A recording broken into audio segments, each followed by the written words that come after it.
ठीक है। नेक्स्ट, दरोगा ए डाक चौकी।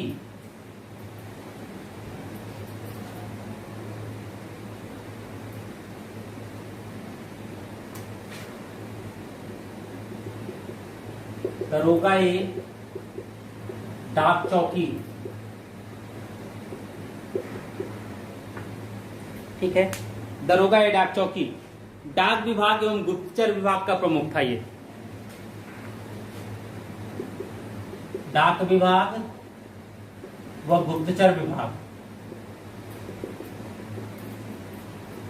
का प्रमुख, डाक विभाग एवं गुप्तचर विभाग का प्रमुख होता था ये।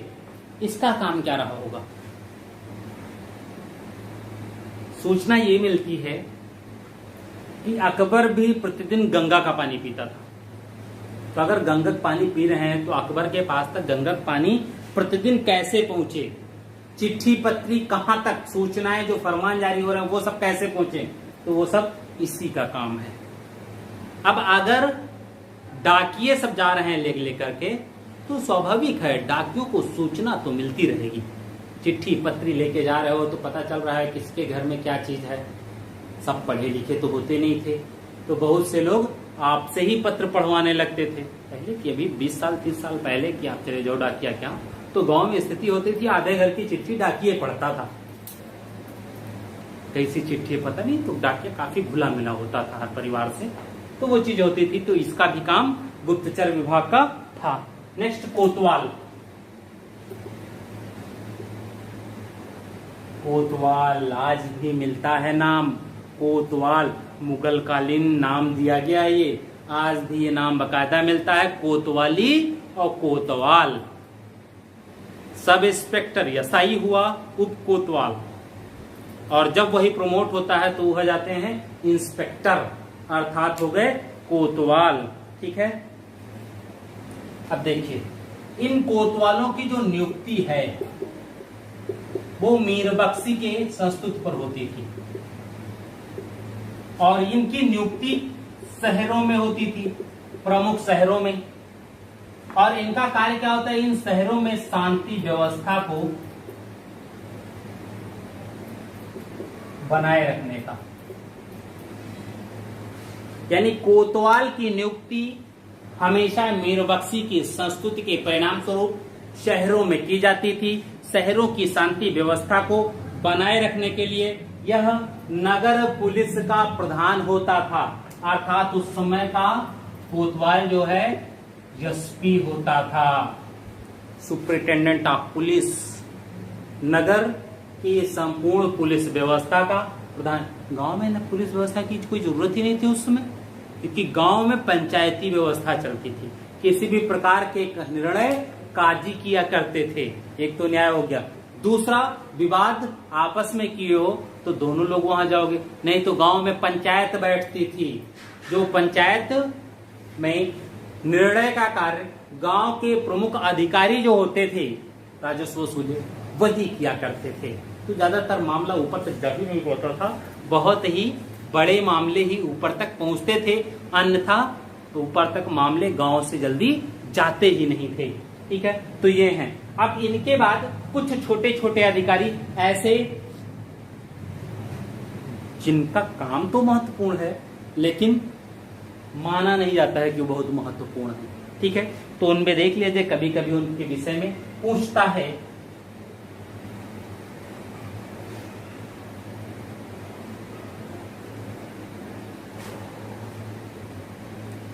जैसे मीरबार,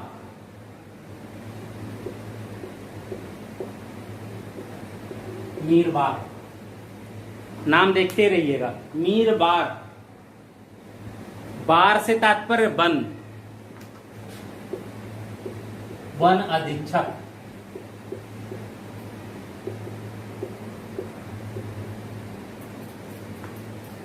ठीक, मीरबार वन अधीक्षक। मीर मुंशी, मुंशी काम क्या था? मुंशी तो फिल्म देखे होगी, पिछला बहुत सी पुरानी फिल्म देखे होंगे, और उन पुरानी फिल्मों में हर फिल्म में मुंशी जरूर होते थे। उन मुंशियों का काम क्या होता था? जिसके मुंशी होते थे उसके संपूर्ण आय व्यय का लेखा जोखा करना। ठीक है, तो ये जो होता था ये सम्राट का सचिव होता था। ठीक है, इसका काम क्या था? सम्राट का मुख्य सचिव है। भाई सम्राट की भी तो अपनी संपत्ति होती थी, नहीं होगी? सम्राट की भी होगी। तो इसका काम है, सम्राट का प्रमुख सचिव है, सम्राट के प्रत्येक कार्य को करेगा। इसका शाही पत्राचार।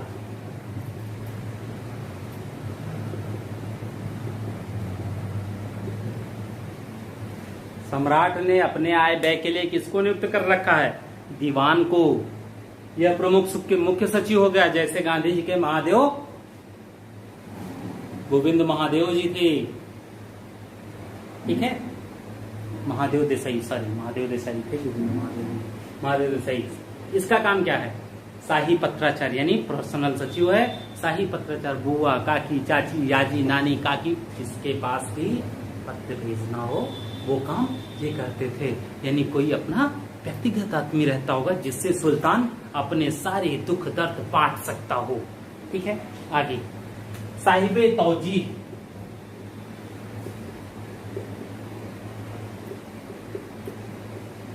साहिबे तौजीह, साहिबे तौजीह यह वेतन वितरण करता था। वेतन वितरण करता, सेना का मीर बख्शी। यह वेतन बांट रहा है किसका? राजधानी के जो सेवक होते थे, केवल राजधानी में, उन्हीं के वेतन। वेतन वितरक है, लेकिन केवल राजधानी के सेवकों का, यानी राजधानी में रहने वाले जो भी सेवक हैं उन्हीं के वेतन का यह अधिकारी था, अन्य नहीं था। मीर अर्ज, अर्ज दीवान अर्ज, सल्तनत काल, सेना से मीर बख्शी के समतुल्य। जहां मीर अर्ज का क्या है? याचिका प्रभारी।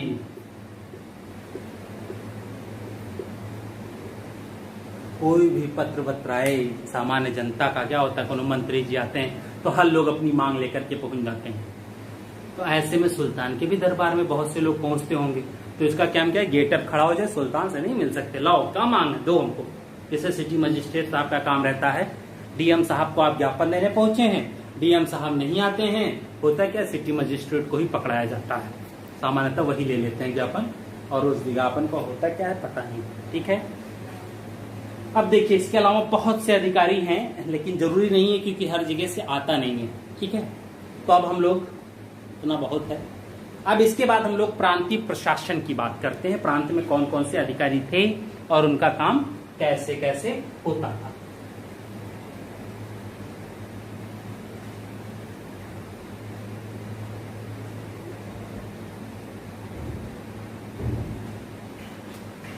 मुगल कालीन प्रांतीय प्रशासन। ठीक है, अब इसमें देखिए प्रांत में जब हम प्रांतों की बात करते हैं तो सबसे पहले जो प्रांतों का बात आता है वो आता है अकबर के समय में। ये कहा जाता है अकबर ने 1580 में अपने प्रांतों को 12 सूबे में बांटा। बाद में शाहजहां के समय संख्या 23 हुई, फिर औरंगजेब के समय 2 घट गई, 21 हो गई। उन्होंने 2-3 प्रांतों को एक साथ मर्ज कर दिया। तो इन प्रांतों में भी एक व्यवस्था इन्होंने दी। अब व्यवस्था क्या थी ये देखिए आप, उसमें अधिकारी कौन कौन से थे, तो उसको भी फ्लोचार्ट के माध्यम से प्रांतीय प्रशासन।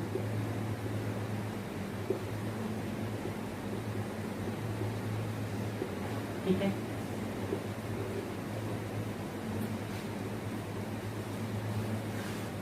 अब इसमें देखिए अधिकारियों में पहला था सूबेदार।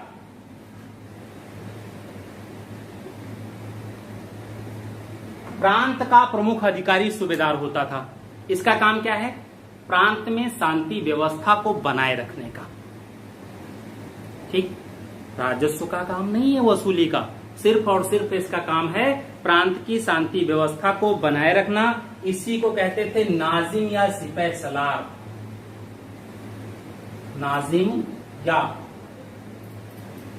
सिपह सलार। सूबेदार, सूबादार, जो भी हो, ठीक है। इसके बाद आता था दीवान। प्रांतीय दीवान है ये, केंद्रीय दीवान की बात अलग हो रही है, प्रांतीय दीवान की होती है। इसका काम क्या है? सूबे की राजस्व व्यवस्था की देखरेख या वसूली या राजस्व व्यवस्था का प्रमुख है ना, का प्रमुख।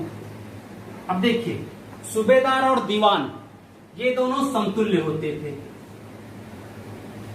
और दोनों एक दूसरे पर नियंत्रण का कार्य करते थे। सूबेदार दीवान पर नियंत्रण रखता था और दीवान सूबेदार पर नियंत्रण रखता था। ये दोनों एक समतुल्य पद इसलिए रखे गए ताकि किसी एक ही व्यक्ति के हाथ में सत्ता केंद्रित ना होने पाए। अगर किसी एक व्यक्ति के हाथ में सत्ता केंद्रित नहीं होती है तो कोई न कोई एक शासक के प्रति वफादार रहेगा। अगर ये स्वतंत्र होना चाहे तो ये शासक को शिकायत कर देगा, शासक के पास है। अगर ये स्वतंत्र होना चाहते हैं तो ये शिकायत कर देंगे। इसलिए व्यवस्था ऐसी बनाई गई कि कोई न कोई एक हमारे साथ जुड़ा रहे। प्रांत में जो अधिकारी हों वो स्वतंत्र होने का प्रयास ना करें। इसीलिए औरंगजेब से पहले की स्थिति क्या थी? प्रांतों में अधिकतर विद्रोह या अलग होने की प्रवृत्ति नहीं दिखाई जाती है, ठीक है। इसके बाद आता है बख्शी। मीर बख्शी और बख्शी दोनों में अंतर क्या होगा? मीर बख्शी केंद्र में सेना के कार्यों को देखता है, बख्शी प्रांत में सेना के कार्यों को देखता है, ठीक है। सूबे में सेना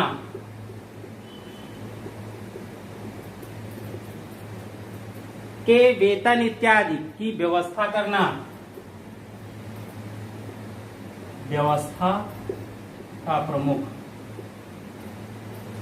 वेतन इत्यादि जो मीर बख्शी का काम था वही बख्शी का काम है, ठीक है। नेक्स्ट, वाकयानवीश। वाक्यानवीश सूबे के गुप्तचर विभाग का प्रमुख होता था।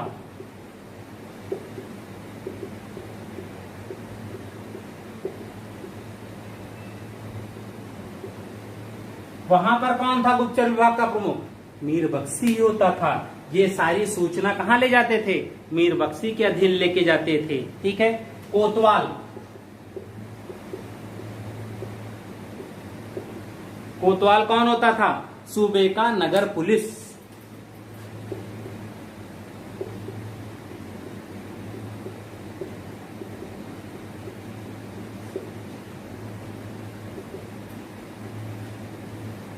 इसका काम क्या था? सूबे का नगर पुलिस अधीक्षक, यानी सूबे में जो भी नगर हैं वहां पर शांति व्यवस्था को बनाए रखने का काम कोतवाल, ठीक। मीर बहर,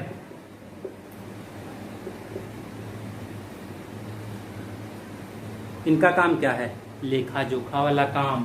फिर लास्ट जो है वो आते हैं शद्र, इनका काम धार्मिक जो होता था वहां शद्र सुदूर का काम है, वही यहाँ शद्र का काम है, ठीक है। तो ये प्रांत में अधिकारी वर्ग थे, इनका ये काम था, ठीक है। अब देखिए, सूबेदार या दीवान ये एक दूसरे के पूरक हैं, एक दूसरे पर नियंत्रण रखने का कार्य करते थे, ठीक है, संतुलन स्थापित करने का। जो सूबेदार की नियुक्ति का आदेश होता था उसे कहते थे फरमान सबाती। इसकी नियुक्ति का आदेश क्या होता था? फरमान ए सबाती। नियुक्ति कौन करेगा सूबेदार की? सुल्तान, बादशाह। किसकी संस्तुति से? मीर बख्शी की संस्तुति से, क्योंकि सूबा का आवंटन करने वाला कौन? मीर बख्शी। और अगर सूबे का आवंटन करने वाला मीर बख्शी है तो संस्तुति कौन करेगा किसी के नाम की? मीर बख्शी। अब मीर बख्शी ने संस्तुति किसके पास की? बादशाह के पास। फरमान जारी हो जाने के बाद वह व्यक्ति सूबेदार हो जाएगा, लेकिन वहां पर जब जाएगा तो वहां नियंत्रण कौन करेगा? दीवान, ठीक है। और दीवान की नियुक्ति का आदेश जो होता था हस्बुल हुक्म कहलाता था। इसका नियुक्ति का आदेश हस्बुल हुक्म, हस्बुल हुक्म कहलाता था, ठीक है। अकबर ने ही 1586 में सर्वप्रथम प्रांतीय दीवानों की नियुक्ति की, जिनमें 8 सूबों में दीवान खत्री थे, यानी खत्री कायस्थ। ठीक है, 1586 में सूबों में दीवानों की नियुक्ति की। ठीक, दीवान कितने? 12 सूबा, यही तो था। 1580 में 12, एक दो और बढ़ गए होंगे तो 16 हो गए, 13-14 हो गए। ठीक, इन 12 में से 8 दीवान खत्री, खत्री से तात्पर्य कायस्थ अर्थात लाला लोग थे। वर्तमान जिनको हम कहते हैं श्रीवास्तव या लाला, तो वही थे। यानी इस समय तक, मुगल काल तक कायस्थों ने शिक्षा के क्षेत्र में, हिसाब किताब के क्षेत्र में सीए कर लिया था। इसलिए अधिकतर लेखा जोखा का काम, प्रमुख पद, लेखा जोखा से संबंधित जो भी प्रमुख पद थे, वहां पर इन कायस्थों की नियुक्ति होने लगी थी। ठीक है, आगे हम लोग बढ़ते हैं। मुगल काल में प्रांतीय प्रशासन से नीचे सरकार।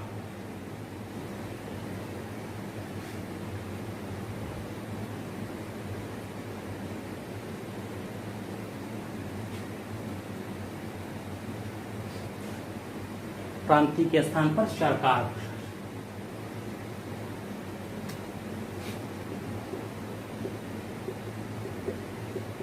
सरकार से तात्पर्य जब हम लोग बात करते हैं तो सरकार प्रांत से छोटी इकाई और जिले से बड़ी इकाई होती थी। ठीक है, उस समय परगने को कुछ इतिहासकारों ने यह माना कि जिला जैसी थी। आज परगना हम लोग तहसील को कहते हैं, उस समय कुछ इतिहासकार ये भी कहते हैं कि जो सरकार है यही जिला है। क्या था पता नहीं, लेकिन ये जानते हैं परगना और प्रांत के बीच की इकाई सरकार होती थी, मंडल नहीं था। ठीक है, चलिए, सरकार का प्रशासन, सरकार, इसमें भी हम लोग अधिकारी ऐसे ही देख लेते हैं। फौजदार, यहां प्रमुख सैन्य अधिकारी फौजदार होता था। ठीक है, जो राजस्व से संबंधित है वो है अमल गुजार। प्रांतीय प्रशासन में सूबेदार और दीवान एक दूसरे पर नियंत्रण का कार्य करते थे। सरकार में फौजदार, अमल गुजार एक दूसरे पर नियंत्रण का कार्य करते हैं, यानी नियंत्रण हर जगह है। बस इनका काम शांति व्यवस्था का,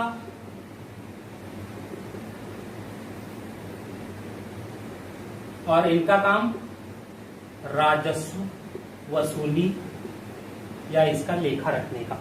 ठीक है, अब इनके बाद जो आते थे वो आते थे बितिकची। बितिकची, ठीक है, एक नया पद है, देखिए बितिकची। इसका काम क्या था? भूमि और लगान संबंधी जो कागजात होता था उसका अधीक्षक होता था। ठीक है, भूमि और लगान संबंधी कागजात का रखवाला या अधीक्षक। भूमि एवं लगान संबंधी कागजात का अधीक्षक। ठीक है, अब इनके बाद जो आते हैं शवनिहगार। शवनिहगार एक नया पद है, देखिए इसका काम क्या है? जागीरदारों की गतिविधियों पर नियंत्रण, छोटी छोटी जो जागीर हैं उनकी गतिविधियों पर नियंत्रण। जागीरदारों की गतिविधियों पर नियंत्रण। शवनिहगार, शवनिहगार। इसके बाद आता है खजानदार। खजान, खजाना से संबंधित। ठीक है, सरकार का खजांची।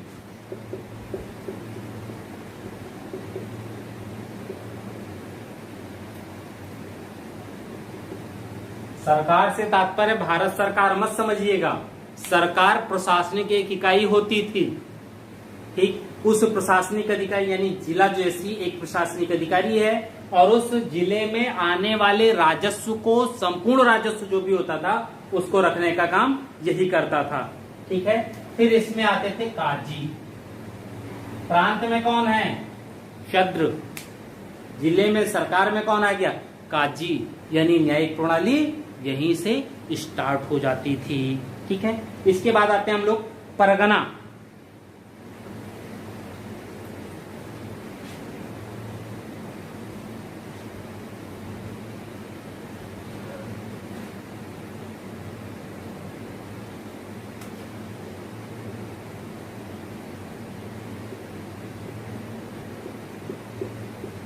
परगना। अब अधिकारियों की संख्या धीरे धीरे कम होने लगेगी। ठीक है। परगना देखिए यहां, शिकदार, दूसरा आमिल। सिकदार कौन? शांति व्यवस्था। आमिल कौन? राजस्व व्यवस्था। दोनों पर नियंत्रण एक दूसरे के द्वारा। ठीक है। ये तो हुआ। इसी आमिल को अकबर के समय करोड़ी कहा गया। यानी प्रत्येक परगने में एक आमिल, और उस आमिल का काम क्या है? उस परगने की आय को एकत्रित करना। यानी परगना कितना आय जनरेट करता था? 1 करोड़। क्योंकि 1 करोड़ आय जनरेट करता था, इसलिए आमिल को करोड़ी भी कहा गया। ठीक है। नेक्स्ट, फौजदार। फौजदार, इसका काम क्या है? परगने का खजांची। ठीक है। वहां खजांची कौन था? खजानदार। यहां फौजदार, परगने का खजांची। ठीक। इसके बाद कौन आता है? कानूनगो। आज भी होते हैं कानूनगो। ठीक है। कानूनगो, इसका काम क्या था? भूमि का लेखा रखता था। ठीक। भूमि का लेखा रखता था। कानूनगो भूमि का लेखा रखता था, और इसी को यह कहा गया, यह पटवारियों का प्रमुख होता था।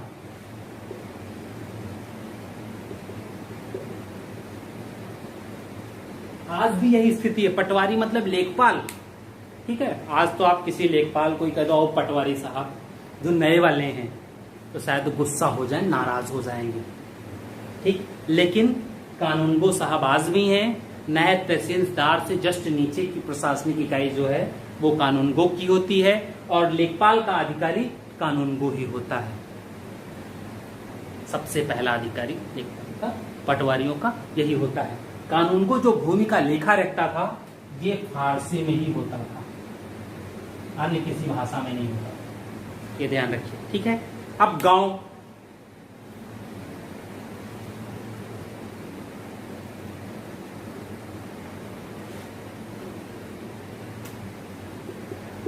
ग्राम, ये सबसे छोटी इकाई होती थी किसी भी प्रशासन की। ठीक है। गांव को मौजा, मौदा, डीह आदि कहा गया। ठीक है। यहां पर जो अधिकारी होते थे उसमें होते थे मुकद्दम या पटेल। मुकद्दम या पटेल पहला। दूसरा होता था पटवारी। ठीक है। मुकद्दम या पटेल का काम क्या था? शांति व्यवस्था प्लस राजस्व वसूली। पटवारी का क्या होता है? राजस्व निर्धारण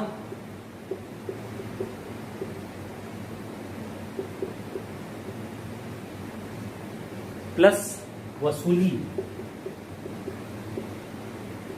इनके साथ मिलकर के। ठीक है। ये दोनों काम होते थे। कहते हैं मुकद्दम या पटेल का जो पद था ये वंशानुगत होता था, लेकिन इसे खरीदा बेचा भी जा सकता था। ये चीजें थी। तो यहीं मुगल प्रशासन खत्म होता है। अब हम लोग स्टार्ट करें आगे मराठा। तभी कुछ हो पाएगा। ऐसे मुगल प्रशासन में तो बहुत सी चीजें हैं, मनसबदारी, जमींदारी, ये सब चीजें हम लोग थोड़ा थोड़ा देख भी चुके हैं। आगे हम लोग अब बात करते हैं मराठा प्रशासन की। ये देखा जाए कि शिवाजी के समय में जो राष्ट्रप्रधान था, जो शिवाजी का मराठा प्रशासन था, वो कहां तक कैसे था और कितना अच्छा था, कितना खराब था, ये भी देख लेते हैं। ठीक है, तो आगे हम लोग बढ़ते हैं मराठा प्रशासन पर।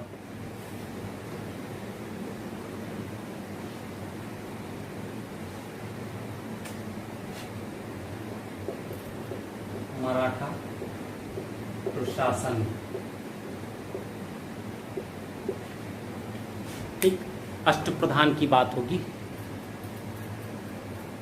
शिवाजी का प्रशासन। ठीक, जब हम लोग शिवाजी के प्रशासन की बात करते हैं तो इसमें ये देखते हैं कि इनकी जो प्रशासनिक व्यवस्था थी वो कौटिल्य की कहीं न कहीं प्रशासनिक व्यवस्था से प्रेरित है। ठीक है, यदुनाथ सरकार ने शिवाजी को या मराठा प्रशासन को मध्ययुगीन राजतंत्र की एक अनोखी घटना कहा है। किसने? यदुनाथ सरकार ने।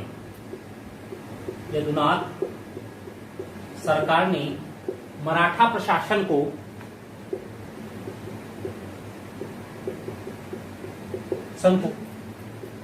युगीन राजतंत्र की एक अनोखी घटना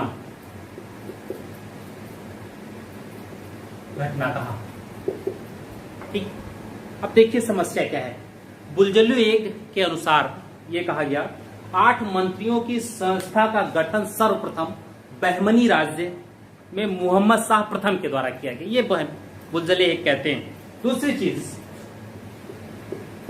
बुलजले एक 8 मंत्रियों की संस्था, मंत्रियों की संस्था का सर्वप्रथम गठन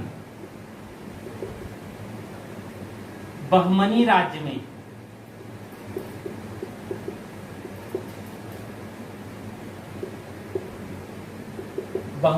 में किसके द्वारा किया गया? मोहम्मद शाह प्रथम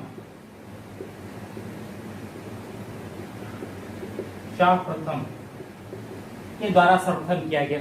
अब देखिए ये जो 8 मंत्रियों की, जिसे हम 8 अष्टप्रधान कहते हैं, ये सभी जो हैं छत्रपति के प्रति उत्तरदायी हैं, किसी अन्य अधिकारी के प्रति नहीं। इन सब पर नियंत्रण जो है छत्रपति का है, किसी और का नहीं। लेकिन इन सब में भी श्रेष्ठ जो है वो था पेशवा। लेकिन कब? छत्रपति की अनुपस्थिति में छत्रपति के कार्यों का निर्वहन करने वाला कौन? पेशवा है। तो 8 मंत्री हैं जो छत्रपति के प्रति उत्तरदायी हैं। तो अब हम लोग ये देखें कि वो 8 मंत्री कौन कौन से थे और किसका क्या काम था। ठीक, और शिवाजी के समय किस व्यक्ति को कौन सा पद मिला। ठीक है, अष्टप्रधान में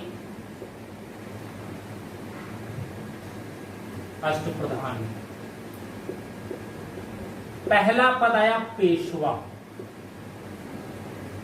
बाद में यही पेशवाई छत्रपति के अधिकार को छीन लेती है। बाद में यही पेशवाई मराठा एकता को तहस नहस कर देती है। बाद में यही पेशवाई का पद मराठों के पतन का कारण भी बनता है। ठीक है, पेशवा हम वर्तमान प्रधानमंत्री जैसा इसे मान सकते हैं, या पंत प्रधान जितने भी थे उन सबका प्रधान भी मान सकते हैं, या इसे हम उप राजा की उपाधि दे सकते हैं। उप राजा यानी राजा के बाद उप जो राजा हो, राजा के बाद राजा के अधिकार को धारण करने वाला, राजा की अनुपस्थिति में राजा के कार्यों को करने वाला कौन? पेशवा। ठीक है, इसका जो कार्यालय होता था पेशवा का कार्यालय, इसे हुजूर ए दफ्तर कहते थे। हुजूर ए दफ्तर कहते थे। ठीक है, अब अगर कार्यालय हुजूर ए दफ्तर था, उपराजा कहा जाता था, तो इसका प्रमुख कार्य क्या होगा? एक तो पहला, छत्रपति की अनुपस्थिति में